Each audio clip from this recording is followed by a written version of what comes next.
Hey there, how's it going? We're happy to have people from all over the world here.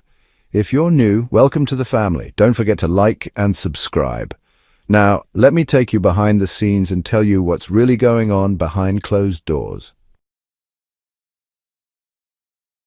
I'm not a diplomat or anything, so I don't claim to know everything, but have you heard what former US Ambassador to Israel Dan Shapiro said?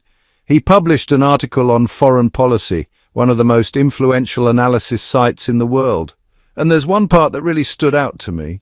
He said the problem with what's happening in Gaza right now is that every day that passes, the idea of displacement, of forcing people out and opening the borders, is starting to seem more and more realistic. Right now, Palestinians are being squeezed against the Egyptian border. And get this, Israel used to have 400 aid distribution points in Gaza. Now there are only 4. The situation is extremely dangerous. But if you think that's the only shocking thing in Shapiro's article, think again. That piece is full of heavy-hitting revelations. Don't forget, this guy used to be the US Ambassador to Israel, Deputy Assistant Secretary of Defense for the Middle East, and a key advisor. So yeah, he knows what he's talking about. On the other side, there's this Israeli writer, pretty controversial, named Zeev Barel. He published something today saying that Netanyahu has finally revealed the true goal of the war. Now here's the biggest news of the day. The US says they found a solution. Apparently they found a country that might be willing to take in displaced Palestinians, basically to relocate them. This is a major deal, and I'm going to break it all down for you step by step. Let's start with what's happening in Gaza right now. So, Steve Witkoff, the U.S. envoy, has reportedly been talking to both Hamas and Netanyahu. He speaks to Hamas through a man named Bashar Bahba, and he's got direct lines to the Israeli side too. Now, Witkoff just came out with a new proposal, different from anything before. He's suggesting that Hamas release 10 live hostages and 1 body. Here's how it would go. Day 1, 5 live hostages and 9 bodies released. Day 7, another 5 live hostages and 9 more bodies released. So according to the Israeli army, Hamas has 59 hostages total. About 20 of them are still alive. The rest are bodies. In exchange, Israel would agree to a 2-month ceasefire and release 1,111 Palestinian prisoners from Gaza. A document obtained by Al-Hadath confirms this. Hamas would release 10 live hostages and 18 bodies over the 1st and 7th days, and aid would immediately be sent to Gaza after Hamas agrees to the ceasefire. But here's the catch. Every time Israel releases Palestinian prisoners from Gaza, it's known that they could arrest them again later. In fact, they've done it before. It's like a cycle. Israel lets them go, but then arrests them again later. So really, it's no big loss for them. They'd rather let them go and have them die in Gaza than sit in Israeli prisons. But that's not all. Israel would also release 125 high-sentence Palestinian prisoners, 180 bodies of Palestinians from Gaza. On day 10, Hamas would provide a full list of hostages with detailed medical reports. In total, the deal includes the release of hundreds of prisoners, a gradual withdrawal from parts of Gaza, and a US-brokered ceasefire announcement by Trump himself. Egypt, Qatar, and the US would be the guarantors of this deal. Witkoff himself would come to finalize the details. It seems like we're close to seeing a new proposal delivered today, and there's a real chance we'll see a temporary ceasefire that could lead to a long-term solution. So what's strange about this deal? Here's what's new. Donald Trump is the one pushing this ceasefire, not Biden, not Blinken. Trump.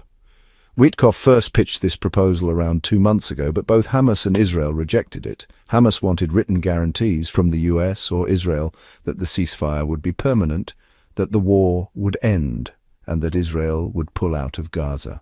Israel refused, and the US wouldn't promise anything either. But now that Trump is behind it, the situation is different, even if the wording is the same. The source may change everything. Still, right-wing ministers in Israel's government are completely rejecting the proposal. We can't back down. A ceasefire would be a historic mistake. If it happens, we'll withdraw from the government. I strongly oppose this. It's a lifeline for Hamas, and we're not giving it to them. Hamas is weak, and we should press harder. We can't agree to anything unless all the hostages are released. The price is too high. We can't accept this deal. If Hamas surrenders, we'll agree. But if they don't, no way. Here's the crazy part. Back to Daniel Shapiro's article on foreign policy. This guy knows what's happening behind the scenes. His headline says, "What's happening in Israel is very strange." Why? Because Trump could literally end all this with one tweet. That's how much influence he has. Just one post and the whole situation could shift. Shapiro also says it's Israel that's been stalling negotiations, not Hamas. He goes even further, saying that when Trump first suggested turning Gaza into a Riviera, people thought he was crazy. Like, how are you going to displace 2 million Palestinians? But now, we're seeing that so-called Riviera plan unfolding in real time. What's even scarier is that Trump has never really opposed Netanyahu. Even when Israel began its brutal campaign against Palestinians, Trump stayed silent. No criticism, no pressure. Instead, Trump's been pretending to have beef with Netanyahu, like when he skipped visiting Israel on his Gulf trip. But let's be honest, he could have stopped by, forced Netanyahu to stop the war, and then gone to the Gulf claiming victory. "Look, I ended the war." But he didn't. It's like he wanted to keep his hands clean. So now when Gulf leaders ask him to intervene, he just shrugs like, "Not my problem, I'll talk to Bibi." Daniel Shapiro's point, everything Netanyahu is doing has Trump's blessing. Trump's role and the plan for displacement. So here's the thing. Now they're saying that in order to stop the war, they need to implement Trump's plan, basically to displace Palestinians to Sinai and Jordan. That's one part of it. The other part, don't ever think, even for a second, that Trump doesn't have control over Netanyahu. Trump can stop Netanyahu if he wants to, and Netanyahu knows that. But as long as he doesn't feel any pressure from Trump, he keeps going. It's like he's got the green light. Now, Trump is pretending to be sending proposals for a ceasefire and all that, but honestly, that's just for show. If he really wanted to stop the war, he could do it tomorrow. But the truth is, he doesn't want to stop it. He's completely fine with everything that's happening. Proof? Well, American companies are now operating at the Egyptian border to distribute aid. By the way, the aid distribution situation is a disaster. Even though Israel says the system is working, the UN says what's being delivered is nowhere near enough for Gaza's needs. And now Israel's blaming the UN, saying they're refusing to cooperate. What's actually happening is the UN won't move about 400 aid trucks to the centers Israel and the Americans set up. But here's the really dangerous part. Israel just announced the official establishment of 22 new settlements in the West Bank. That's a disaster. But why? Because 4 of them are right on the border with Jordan. This means forget about Gaza or turning it into a so-called Riviera. Israel is now officially saying there's no such thing as a Palestinian state. Think about it. If they are displacing people from both Gaza and the West Bank, it means they're wiping out the whole idea of Palestine. And the way they're going about it, they're not even waiting to finish emptying Gaza before moving on to the West Bank. They're doing both at the same time. It's all part of a clear, coordinated plan, and the bold part is they're not even hiding it. They're literally announcing it. 22 new settlements, like it's no big deal. And it's not just about more buildings. This move is about engineering control and dominance. It's way beyond basic expansion. What's especially alarming is that 4 of the new settlements are near the Jordan Valley. This shows Israel now fully controls the borders of its military operations. Let me give you another example. There are articles out today saying Lebanon is working with Israel to get rid of Hezbollah. These aren't rumors. This is coming from Israeli newspaper Haaretz, saying that the Lebanese government is coordinating with Israel to eliminate Hezbollah. And it doesn't stop there. Look at what happened in Syria. Ahmed Shara, who was supposed to be preserving Syrian heritage, handed over the full archive of Eli Cohen, the infamous Israeli spy, directly to Israel. I mean, this was the same spy exposed by Rafat al-Hagan, and Syria literally just gave Israel 4 years' worth of intelligence material from the Syrian regime. This wasn't some covert operation or intelligence breakthrough. Nope. The Syrian government straight up handed it over as some twisted goodwill gesture. That's wild.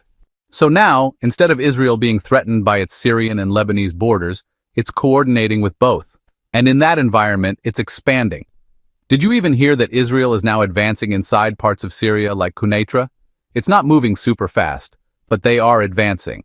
All this shows one thing. Israel is doing exactly what it wants, and the neighboring countries are either helping or looking the other way. Now let's go back to some key questions. 1. Why doesn't Israel want this war to end? 2. What will Gaza actually look like in the near future? 3. Why isn't Israel displacing Palestinians to Lebanon or Syria instead? Let me answer that last one. Why not Lebanon or Syria? Because Israel doesn't want to repeat a past mistake. Remember when they pushed the Palestinian Authority and Yasser Arafat across the Lebanese border? That led to huge problems, and Palestinians ended up stuck right on Israel's borders, which caused not one but two wars between Israel and Lebanon. So now, Israel wants to get rid of Palestinians, but not to Lebanon or Syria or any other unstable country. It wants to push them out quietly, with no backlash. That's why the current strategy is more focused on Egypt and Jordan,